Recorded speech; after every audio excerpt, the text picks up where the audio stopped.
Bankolo sont en cours actuellement et le ministre de l'administration territoriale tenait une importante séance de travail dans son cabinet et Madame le directeur de la protection civile devait également y assister.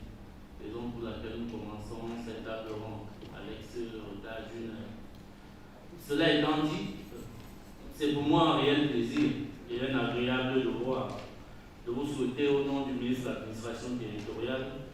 une chaleureuse et cordiale bienvenue dans cette salle de délibération de la mairie de la ville de Yaoundé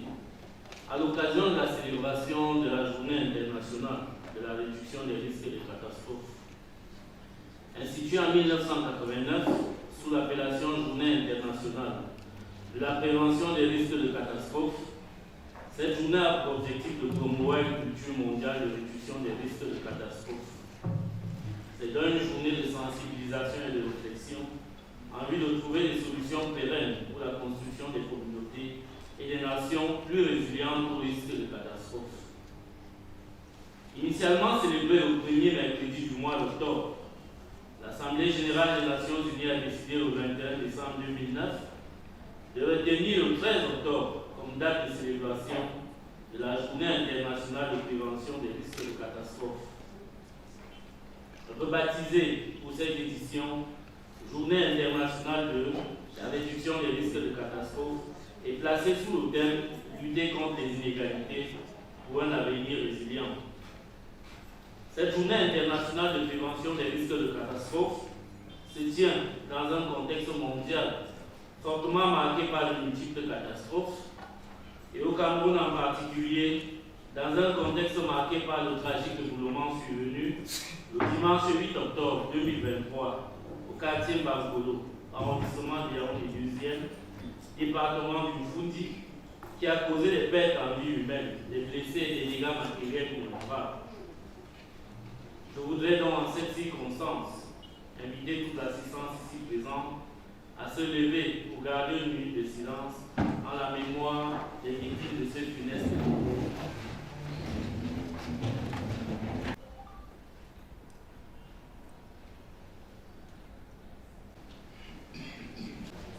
Mesdames et messieurs,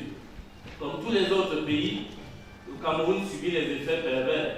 du changement climatique qui, associé à d'autres facteurs, l'expose aux catastrophes de toute nature.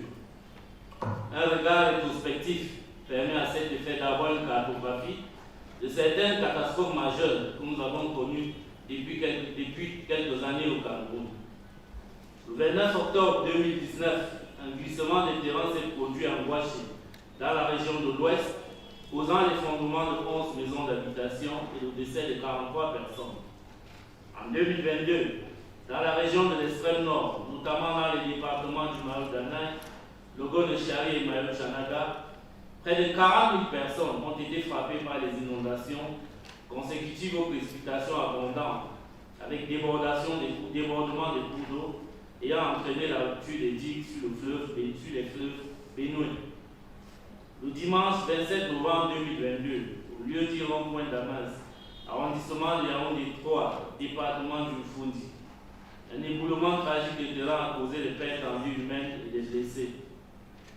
Les 22 et 25 juillet 2023, effondrement des immeubles respectivement dans les villes de Douala et Ngaoundéré, avec un bilan de 34 morts à Douala et 4 dans la ville de Ngaoundéré. Le 18 mars 2023, des inondations avaient coulé de boue abondante dans le département du Fako, notamment à Boya et à Libé,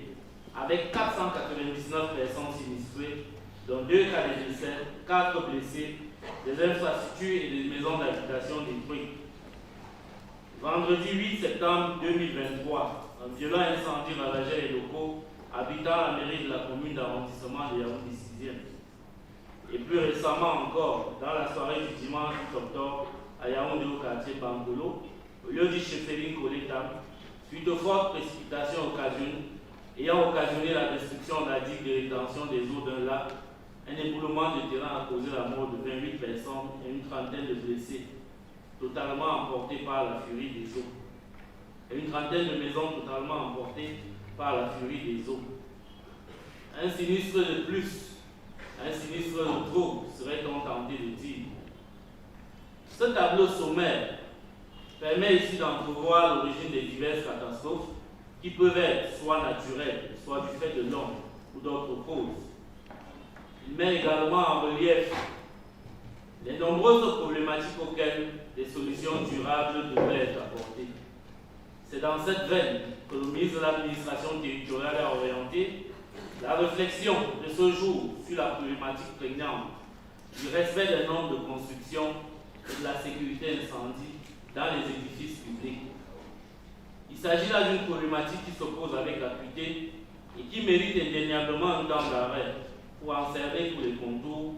à travers un diagnostic clair et des préconisations pour éviter de subir les contre-coups des conséquences du reste néfaste des dits phénomènes dans nos administrations publiques. Pour mener à bien cette réflexion politique, des experts de diverses administrations ont été sollicités pour dérouler les thématiques spécifiques retenues à cet effet. Il s'agit notamment de la réglementation en vigueur en matière d'urbanisme et de construction, en milieu urbain, dont l'exposé sera présenté par un représentant du MINDU, la gestion du domaine aux fins de construction, qui sera présenté par un représentant du MINCAF, le processus d'octroi des permis de bâtir, d'implanter et des certificats de conformité, présenté par un représentant du maire de la ville de Yaoundé,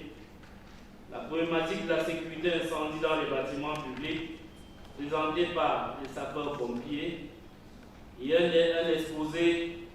qui sera également présenté par un responsable du ministère des Travaux publics sur les inégalités en matière de construction. Mesdames et messieurs,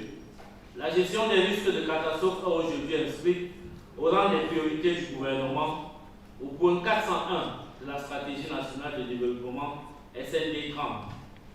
C'est ce qui a induit la mise en perspective au ministère de l'Administration territoriale d'une nouvelle stratégie nationale de réduction des risques de catastrophe et la révision du cadre juridique de la protection civile en cours. D'autres actions majeures sont également envisagées pour accroître et optimiser les capacités d'action de la protection civile et renforcer la résilience des populations. Il s'agit notamment de la densification des outils de planification et de gestion des catastrophes, tels que les cartographies des zones à risque et les plans d'organisation des secours. Mesdames et messieurs, la présente table ronde nous donne l'opportunité de réfléchir ensemble sur des thématiques pertinentes et donc l'actualité n'est plus à démontrer. Je ne doute donc pas un seul instant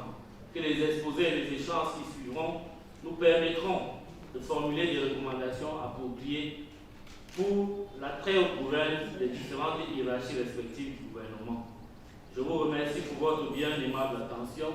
et je déclare ouvert la table ronde de la Journée internationale de la réduction des risques de catastrophes au nom du ministre de l'Administration territoriale.